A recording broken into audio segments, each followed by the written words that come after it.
Amen. So welcome back.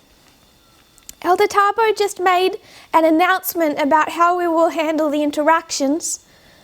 As far as the questions I ask when you answer them, to put them in this chat box that you find to the right of your screen if it's open. And then if you have specific different questions back to ask me, to then use the Q&A box. So with those questions, as people post them in the Q&A box, I don't mind if they don't directly relate to what we're studying now. So please don't be afraid to put some other thoughts in there.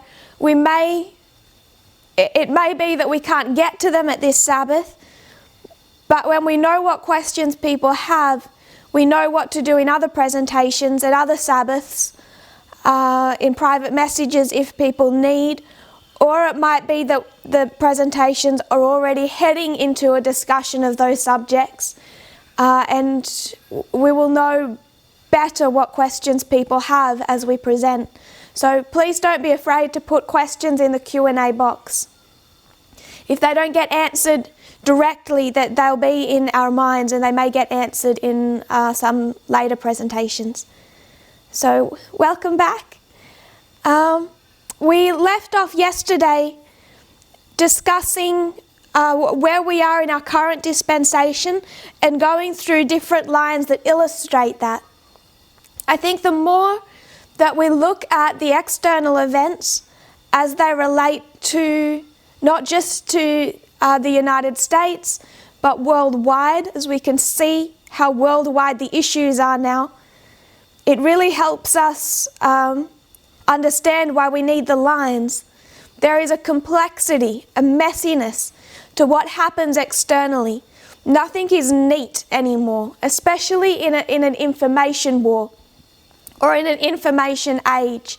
There is such an amount of information, so many different perspectives of that information, and even the way countries fight in an information war that makes this history much more difficult to see clearly unless we use parable teaching and lines. Just to give an example of that, we've discussed over the last weeks in Australia, I think we've done, there might be about 6 weeks worth of Sabbaths where I was presenting, and we went through the history of Protestantism.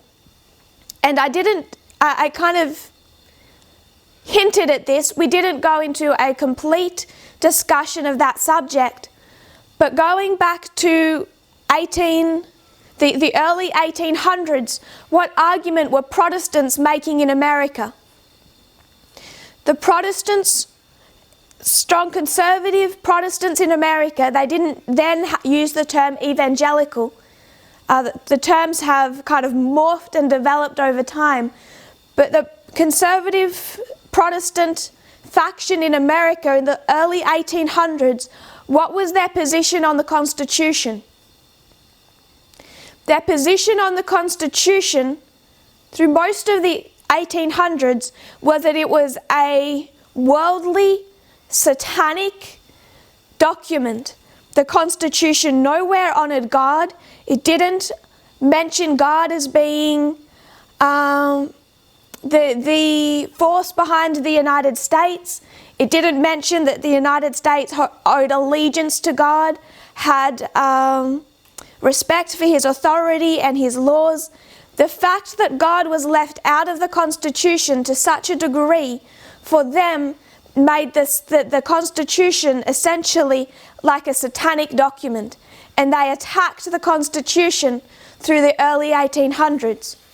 Then they come to the late 1800s, and we all know the Sunday law crisis. Their position then became quite emphatic. The thing to do with the Constitution was not to abolish it, but to amend it. Now they want the Constitution amended, to put in an amendment that says, by the way, we haven't said it before, but we're saying it now, the United States is a Christian nation run by Christian, biblical law and morality. So this was the Christian amendment. It was much larger than just writing a Sunday law. That whole movement, the issue of a Sunday law in Congress was part of that discussion. But behind all of that Sunday law history, what they're really pushing for, what they really want, is an amendment to the Constitution. In our history, what is the Protestant definition of, what is the Protestant view of the Constitution? Their view of the Constitution now is that it was always Christian. It was Christian from the very beginning. It just matters how you read. So now they're going to say, go back to history. The founding fathers were strong Protestants. They weren't deists. They wrote it with God in mind, that this is a Christian nation. So when they call for the separation of church and state, it's like a one-way wall. It's so Protestantism has freedom from the state, but only Protestantism. That there is nothing in this freedom that is meant to be of benefit to other religions that at that stage hadn't even entered into the United States. So the Protestant perspective of the Constitution has morphed over time, going from that idea that the Constitution is satanic to we can fix this, we can amend it, to it needs no amendment because it's always been Christian and people just don't use it correctly. As you might expect, the argument they're making now in the history of an information age, in the context of an information war, is much harder to refute. When they were saying the Constitution is satanic, then it's easy. You're either for the Constitution or against the Constitution. Now the argument is more complex. Now both sides are saying, we love the Constitution is correct the way it is, it all depends on how you read. Because we're in this information age, we need lines and these histories so much more. Back when the United States, a whole coalition, fought against Nazi Germany, it's really easy to see the lines drawn, the battlefield. In the Cold War, it's still easier to see. It's a Cold War, it's an information war, but you still have this easy divide between East and West. Now it's so much harder. Now it's an information war. Now if you go to a Republican,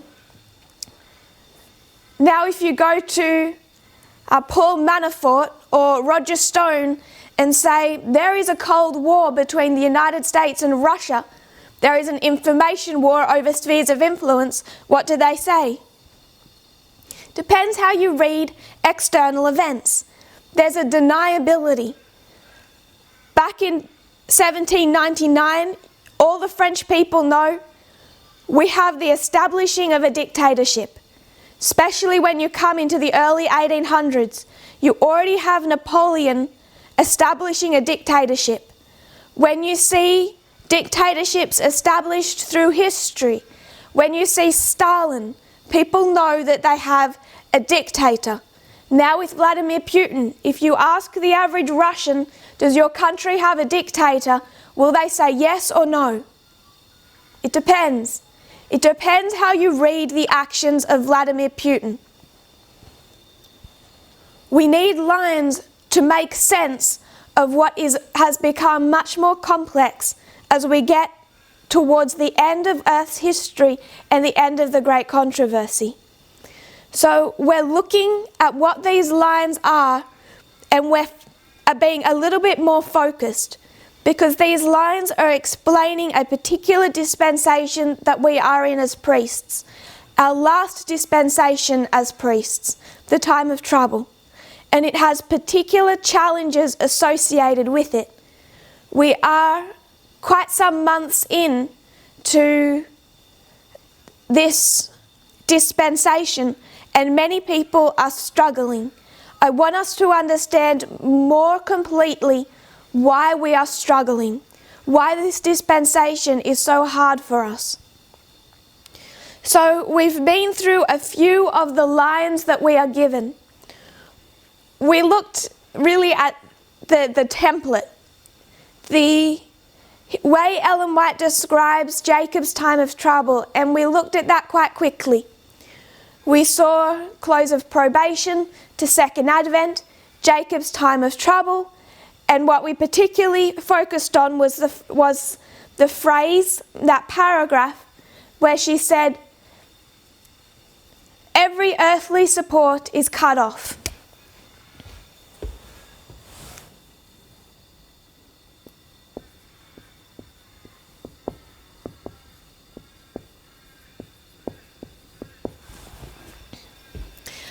I know those lines are a little hard to see from the board. Photos will be taken in the break so that they can be more visible. We saw no earthly support in that history. We saw what that meant in that history, while we recognise it was written in the context of the great controversy between the 1888 version and the 1911 version being released. We found that in Desire of Ages chapter 12. Then we looked at the chapter that she was writing, that she wrote that story in. And the chapter is titled The Temptation. So what Ellen White has done, she has taken the time of trouble and compared it and contrasted it with the experience of Christ in the wilderness time period, in that 40 days.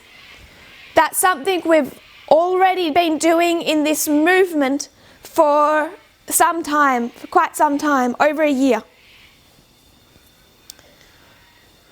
But we understood we do that as a fractal. So we went to our two lines of the end of ancient Israel. We have the experience of the disciples that we live as the first group called. We then have the experience of Christ, the first priest after the order of Melchizedek, and how he establishes that priesthood. So we have the story of the disciples, and then we have the story of the priesthood after the order of Melchizedek. Two different parables we can take from the same history and put on two separate lines. That connects the history directly after Gethsemane and the cross with the history of Christ in the wilderness. The history after the cross being the time of trouble for the disciples. So we have time of trouble, all earthly support cut off, Christ's experience in the wilderness, where Ellen White compares and contrasts that. Then we have the experience of the disciples after the cross, their time of trouble. Their 40 days between the cross and Christ's ascension. So we could go into those histories in much more detail. For time, in this camp meeting, we won't go into most of these histories with that degree of detail, but it's worth doing. Then we went to a dream that Ellen White had. We wanted to consider what it means to have every earthly support cut off. We began that dream in 1989, where a portion of a large body go on a journey. We said that large body was the mountain of Daniel 2. The portion is the stone that is cut out. That large mountain is Adventism. The stone is a group of people who are going to go on this journey, that portion. They started with all of their wagons, all of their materials loaded on those wagons, drawn by horses, dressed in preparation to go up this path, shoes on their feet, stockings on their legs. They go on this path that's ascending, wedged between a high white wall and this valley beneath them, this great crevice. The path narrows as it ascends. It gets more and more narrow, to the point where they must cut the wagons from the horses and leave them behind. So first they leave the wagons and some of their goods. They strap some of their things to the horses and they proceed on horseback. It gets to the stage where the luggage is driving them towards the edge of the cliff. The path is narrowing, it's making their load too wide, so they leave behind their luggage. Then they get to this point. At this point, they realize the horses must be left behind. It's narrowed again. So they get off the horses, they leave the horses behind, and they proceed on foot. At that same point in time as they begin their journey on foot, there are these cords that are released over the top of the wall. They do not see to the top of that wall. It's above their eyes. They don't know what these cords are attached to over the wall, but they find that these cords hold them. They offer them stability. So they proceed on their journey on foot, holding on to these cords.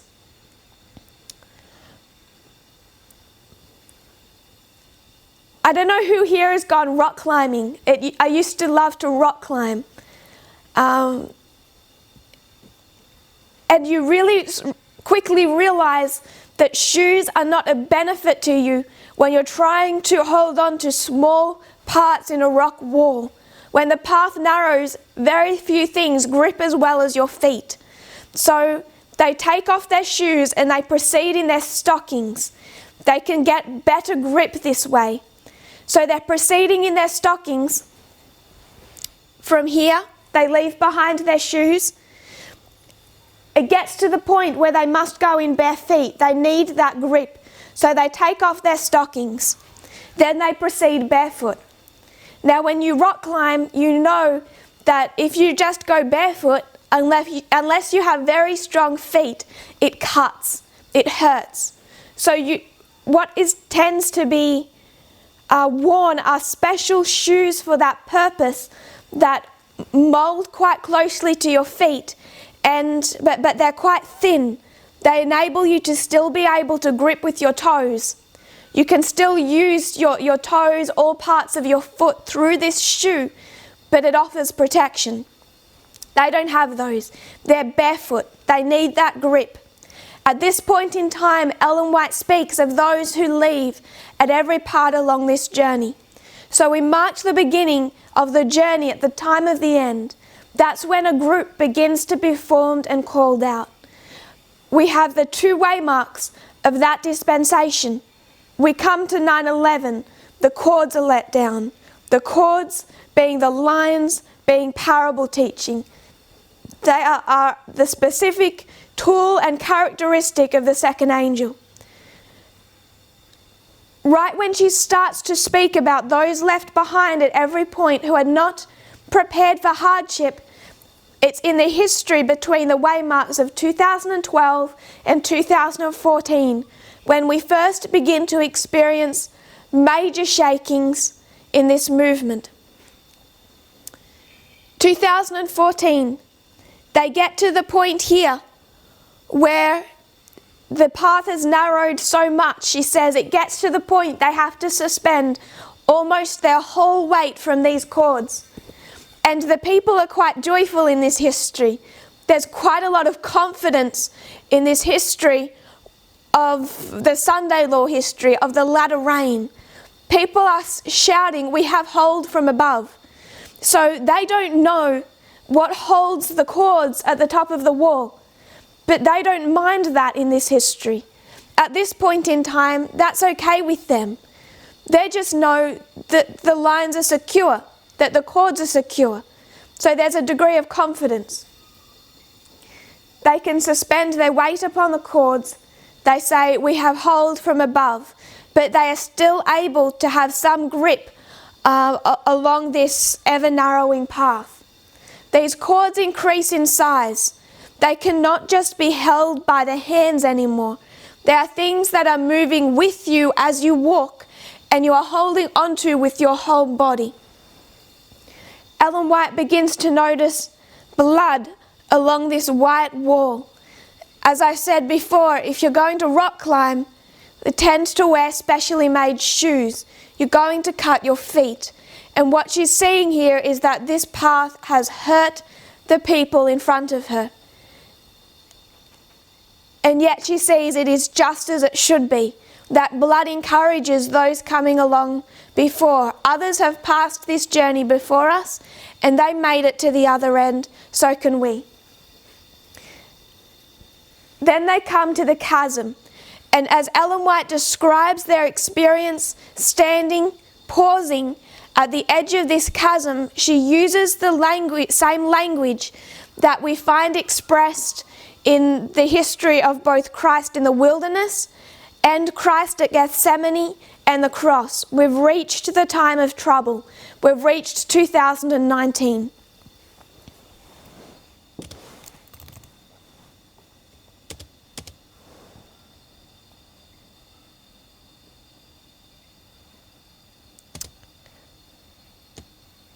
The portion from her dream.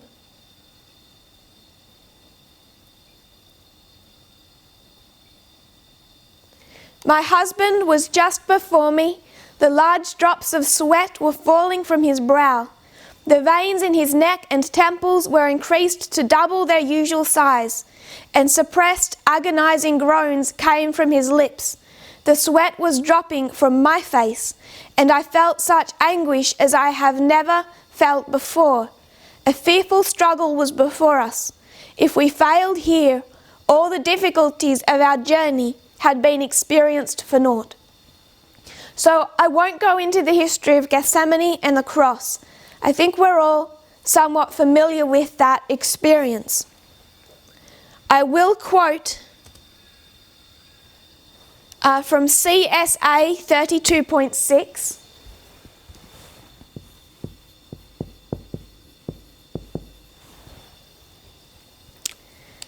CSA 32.6.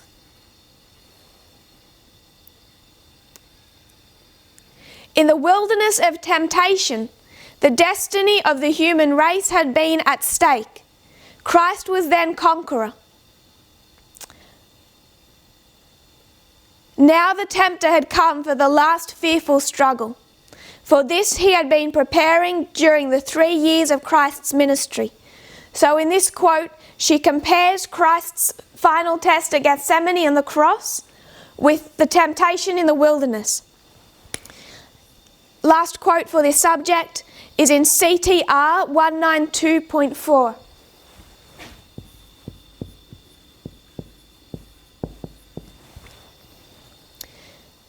Christ's triumphant 192.4.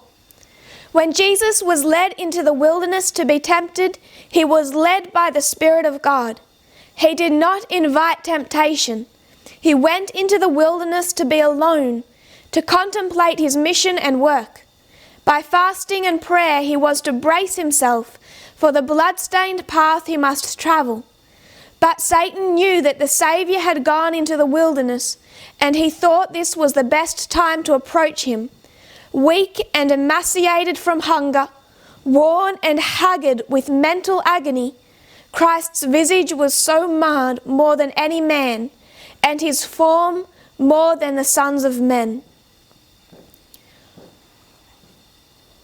All I want to take from that paragraph, because we went over this history at the school and camp meetings in Uganda.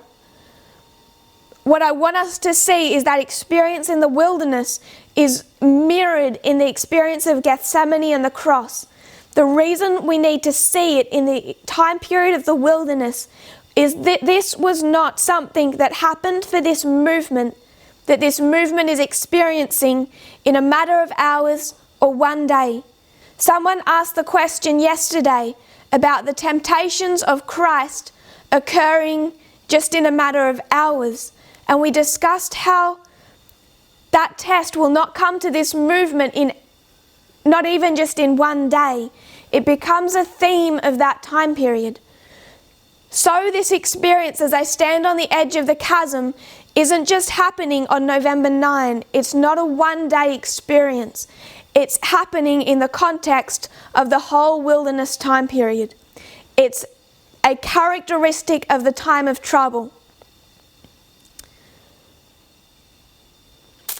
We're going to come back possibly tomorrow and discuss that wilderness time period. But I just wanted us to have that anchor, that quote, that demonstrates the experience of Christ in the wilderness, because the Bible doesn't give us that much details. He fasted for 40 days. That sounds hard.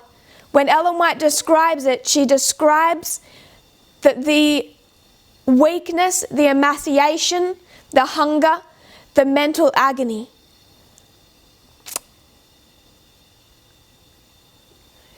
Just as we find marked in Gethsemane, which she compares and contrasts it to, and in the dream.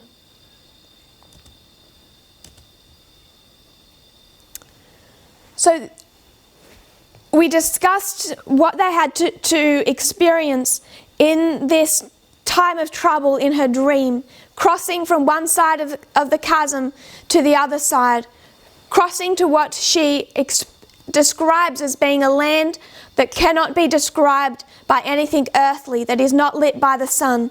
This is crossing from the close of probation through the time of trouble to the second advent.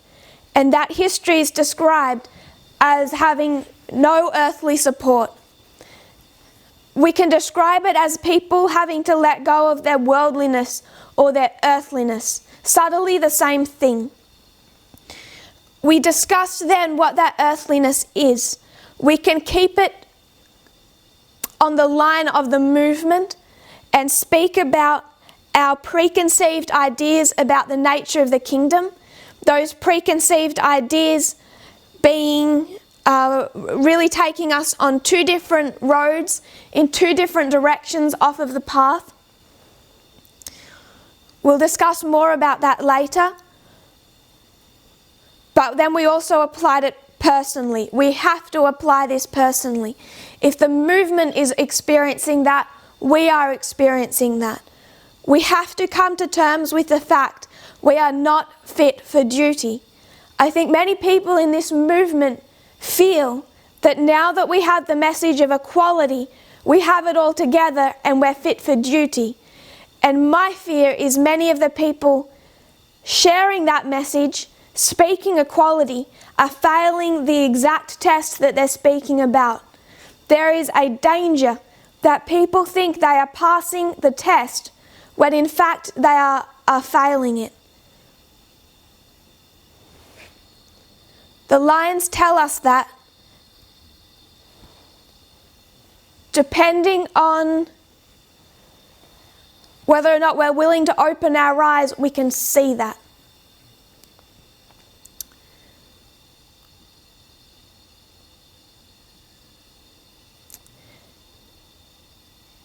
Sister asks, does the wilderness experience end at the increase of knowledge waymark? Yes, I would suggest that it does. But we need multiple parables to explain that history. We're still in the time of trouble. I don't think all issues end at the end of that wilderness time period, but what begins to be given is bread begins to be given back. That's when the angels descend and they feed Christ, and that gives him strength to go on to Cana, then to go on to the first temple cleansing. He receives again strength to endure. So what I will do is I will erase this line now of that dream, and I'll place it just under our lines that we're collecting over here, that are all one dispensation. This is all the harvest of the priests.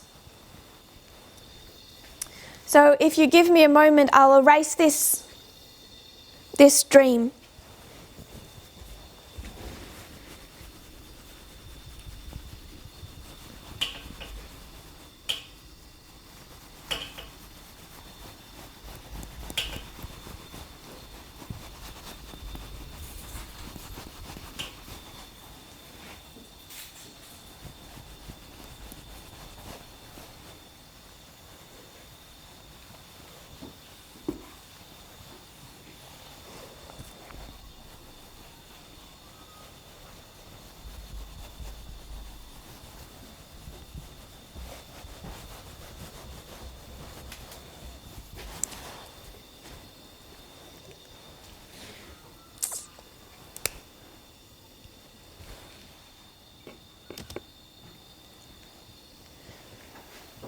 So I've already drawn that up here. We have the path.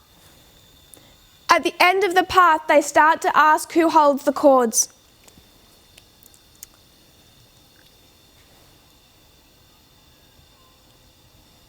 Going back to the history of that latter rain experience, they're not described as asking that. They say we have hold from above. Now they're asking who's holding. That doubt is introduced because never before have they had to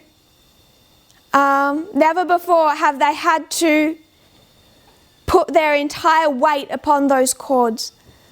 They've never had to completely let go of that path and trust that the cords will hold them.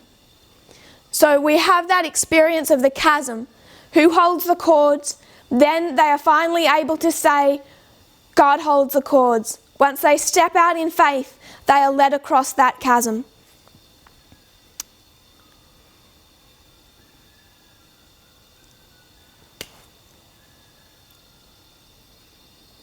We then described what those cords are. Those cords are our lines. They are the parable teaching that happens under the second angel from 9/11 through the midnight cry message. It's parable teaching, but parables are just another expression, a more definite description of what we have called line upon line. So we understand that these lines travelled with them.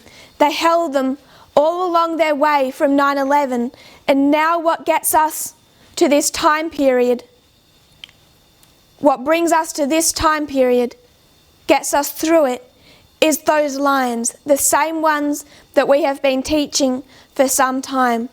It has not been the right time in the last 6-8 months to expect a new message to come to God's people.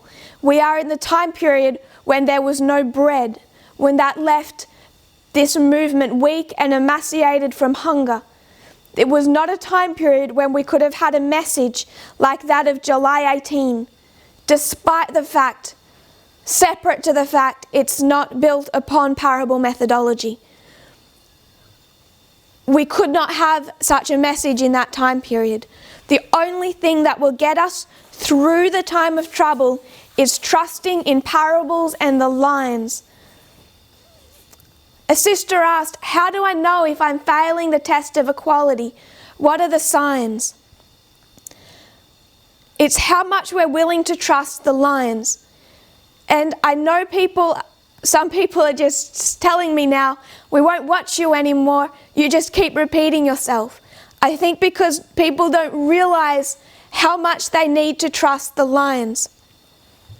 There's it's kind of like a social commentator that I think has done a good job highlighting the problems with the media in America, the growing partisanship, the problems, different problems with both left-wing and right-wing media. I think many of you know him. His name is Jon Stewart. So I know that he's primarily a comedian, but he became a social commentator since 1999. And what he would say about Fox News prepared a lot of people. What I think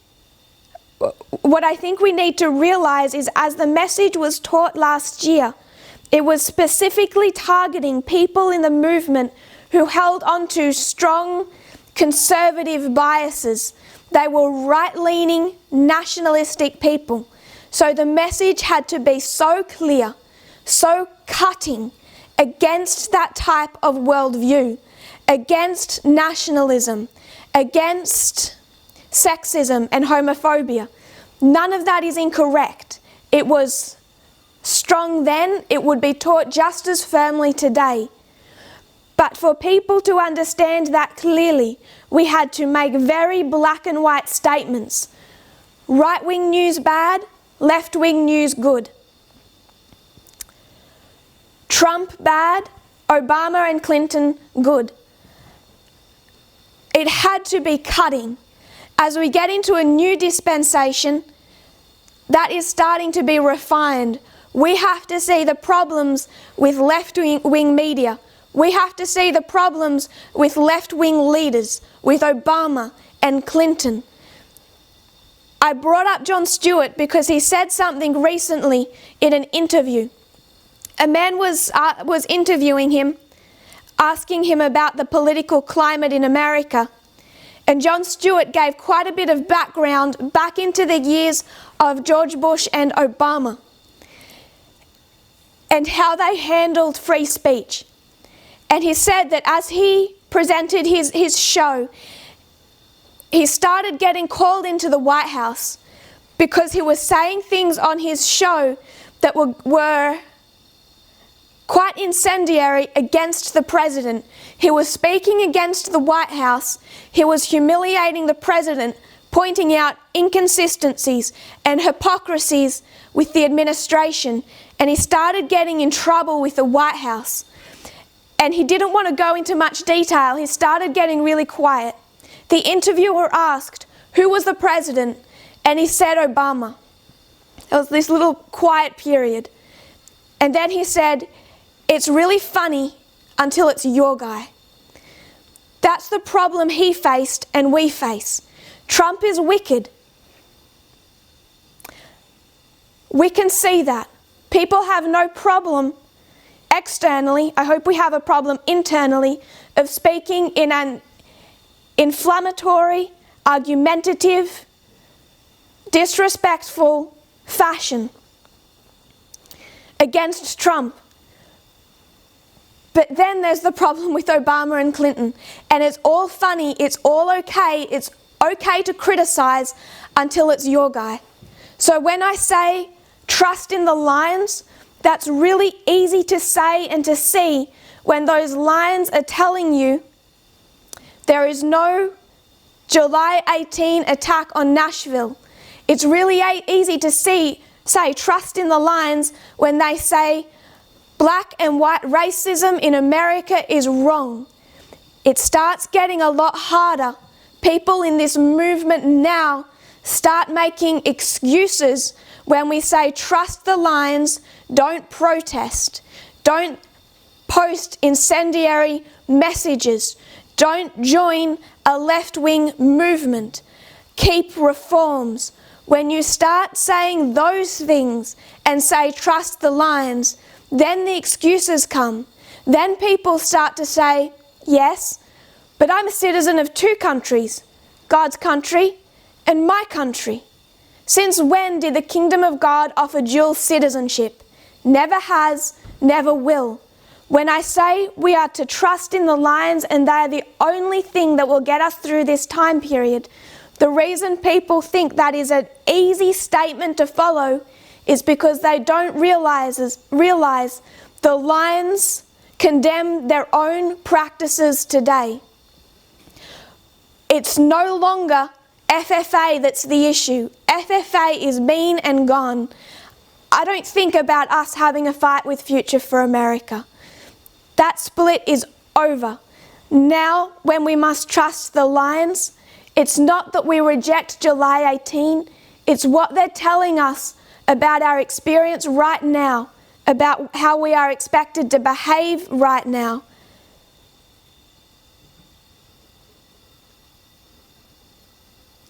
A sister has asked, should we wait to pass the increase of knowledge to study about the LGBT people?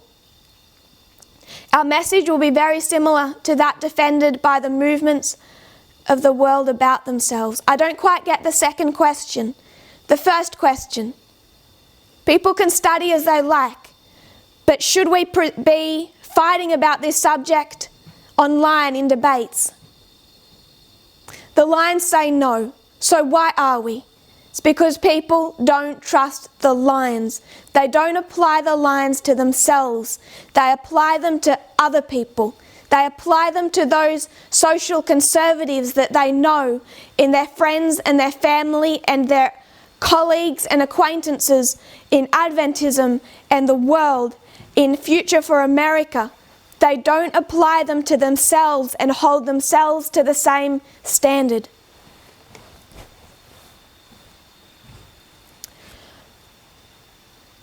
So we're going back to the lines. We discussed the chasm. They're the only thing that will take us from the waymark of the close of probation to the second advent, from 2019 to 2021. Then we began to discuss some others. We placed Acts 27 in here. We went briefly over those two lines in Acts 27.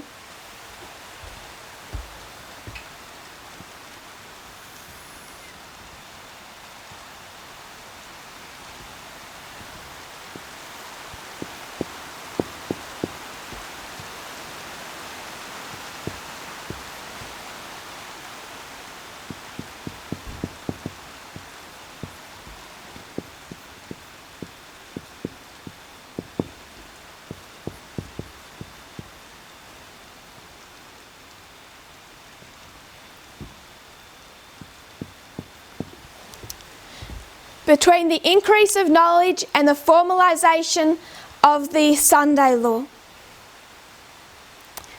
That was from when Paul gave the message to the ship, there will be a shipwreck, and when at midnight they finally saw that, they finally saw land and were able to calculate the distance. We moved on from Acts 27. I briefly just want to remind us where we are in the beginning of modern Israel.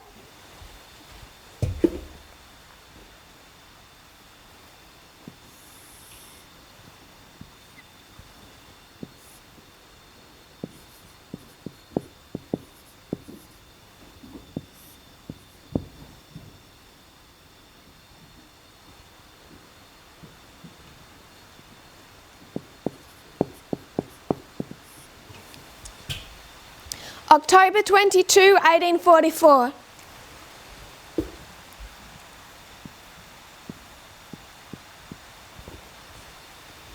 We've just passed that point. I've intentionally not marked the end of their dispensation in that history because that would require another study.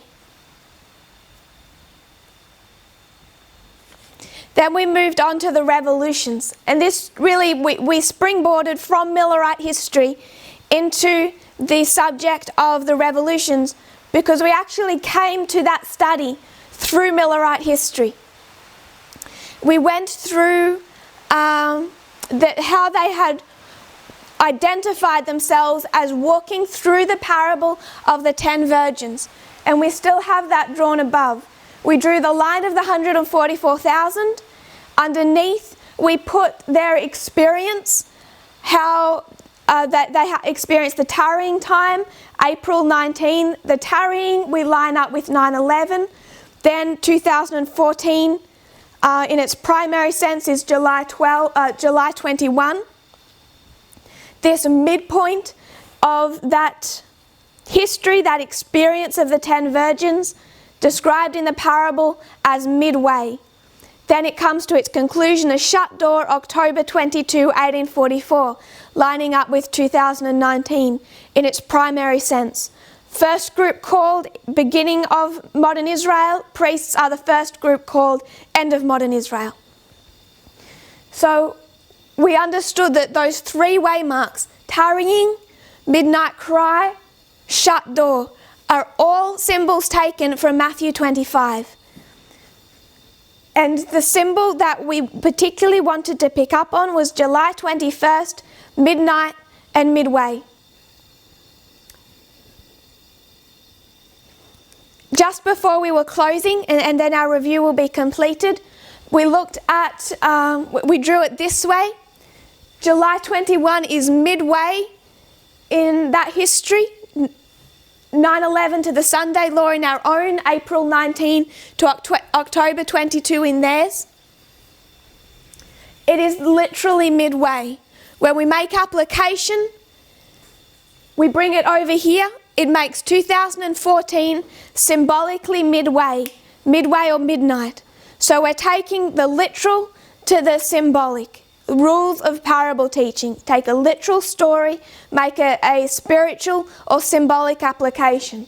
So 2014 is midnight or midway on our reform line.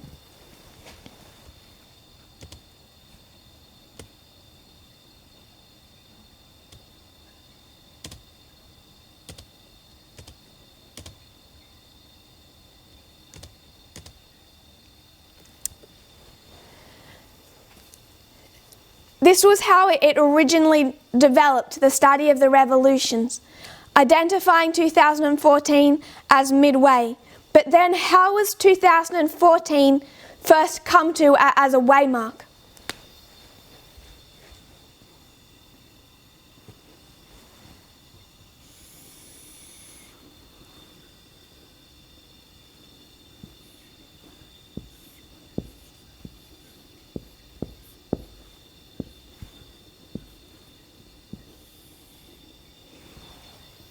Again, we're going to go through quickly. We just want to remind ourselves of some key points.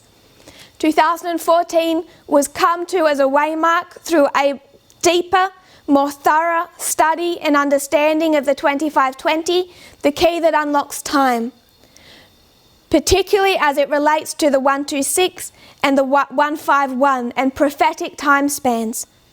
So in 2018, as we studied this subject of 2014 and prophetic time spans, the following was observed.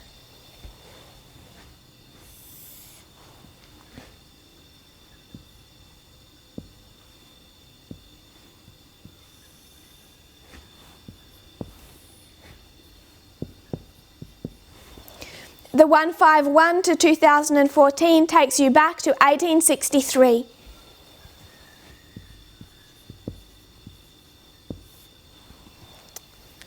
So what have we just done here? We've made a application, a parabolic application from literal to spiritual. So when you go back to 1863, it is a midway point.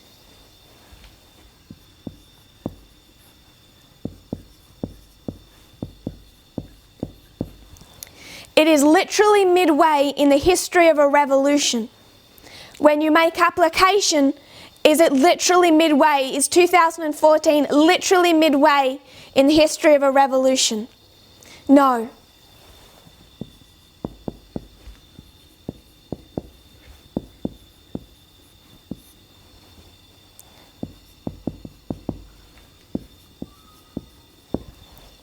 But the rules of parable teaching require you to go from literal to symbolic. So literally midway in the history from which you are making the application. Whether that is July 21st, it's literally midway, lines up with that waymark. 1863, literally midway. And one more, taking us back to through the 220, associated with restoration.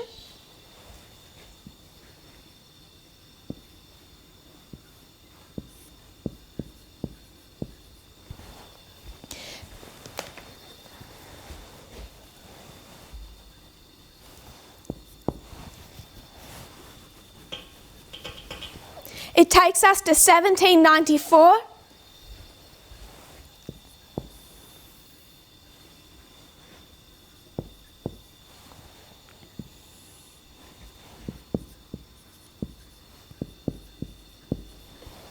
Which is literally midway in the history of a revolution.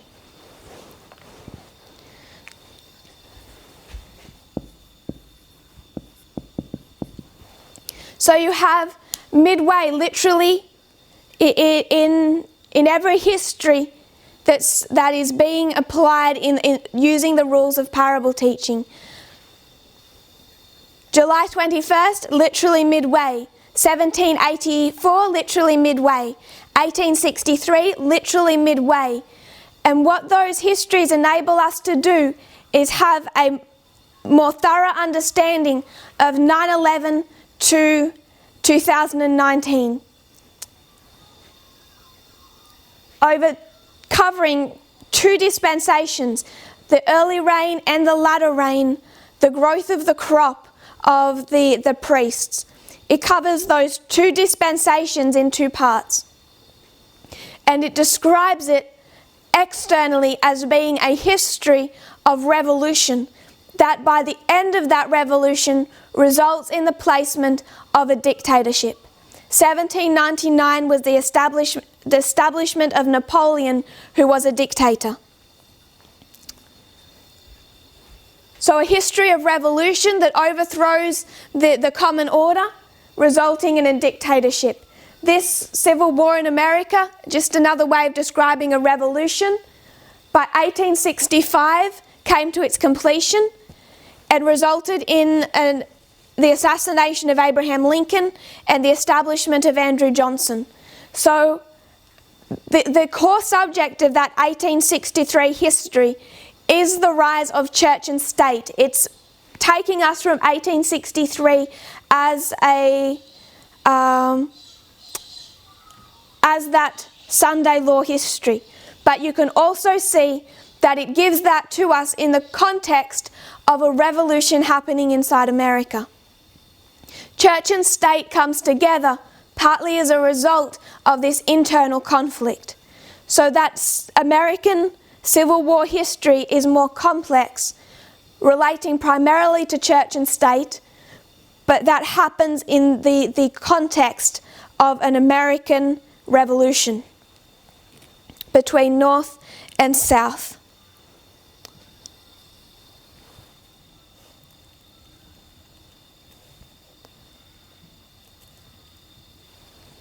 So what we did then was then go into a more thorough understanding or study of revolutions in history. We have some specific revolutions famous to us. The French Revolution, the German Revolution, the Russian Revolution. French, German, Russian, also the American Civil War, it's a revolution. And also the American Revolution of the 1700s. We brought together a study of those 5 histories, the French Revolution in 2 parts, so it became a 6th. And that combined to give us a repeating pattern of what to expect to experience in revolution in our own day, in its application. So we're out of time for this presentation. We're going to have a short break. I'll close in a prayer, and then we'll come back and we will complete our study on our fast revision of those revolutionary time periods, mostly discussing the application. If you kneel with me, we'll close in prayer. Dear Father in heaven, thank you, Lord, for our blessings.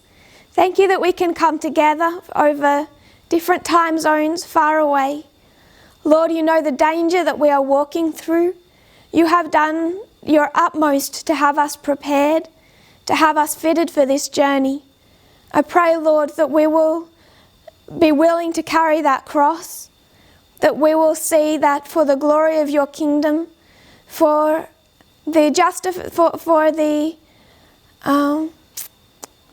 people to see your character as it truly is, and find salvation, Lord, that the burdens that we are carrying, Lord, are not too great to bear. I pray that we'll have that love for other souls inside the movement, souls that are new, souls that are weak in the faith, souls that are yet to come in but are already around us, ready to hear this message, that we will consider our own responsibility to put no stumbling block in front of their path. Lord, I pray that we will have that love that the Midnight Cry message was designed to give us, that we are careful in our words and our actions. May we see our responsibility more clearly. And I pray, Lord, that we will trust these lines. I pray this in Jesus' name. Amen.